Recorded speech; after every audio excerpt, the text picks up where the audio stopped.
गणराज्य दिवसाच्या पूर्वसंध्येला उद्धव ठाकरे शिवसेना गटाचे युवासेना शहरप्रमुख शिवा वजरकर यांची धारदार शस्त्राने हत्या करण्यात आली होती. दरम्यान आज 7 जानेवारीला आमदार जोरगेवार यांनी त्यांच्या सरकारनगर येथे राहत्या घरी जात कुटुंबियांची सातवन भेट घेतली. यावेळी त्यांनी पोलीस अधीक्षक रवींद्र सिंग परदेशी यांना दूरध्वनीवरून संपर्क साधत महत्त्वपूर्ण सूचना केल्या आहेत. यावेळी काँग्रेस नेत्या चित्रा डांगे, शिवसेना जिल्हा प्रमुख प्रतिमा ठाकूर, भरत गुप्ता यांची उपस्थिती होती. गुरुवारी रात्री 9 वाजता सुमारास शिवा वजरकर सरकारनगरमध्ये अग्रवाल कोचिंग क्लासेसजवळ एकाला भेटायला गेला. तिघे दोघांमध्ये चर्चा सुरू असताना आरोपी घटनास्थळी आल्यावर शिवा वजरकर यांनी चाकूने वार केले. यात वजरकर गंभीर जखमी झाला. त्यानंतर त्याला गंभीर अवस्थेत सरकारनगर येथील खासगी रुग्णालयात आणण्यात आले.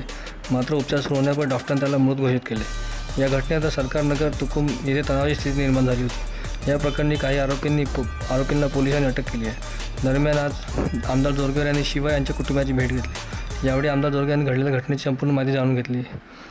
जिल्हा पोलीस अधीक्षक रवींद्र सिंग परदेशी यांचे दूरध्वनी संपर्क साधत संपूर्ण घटनाक्रम समजून घेतला.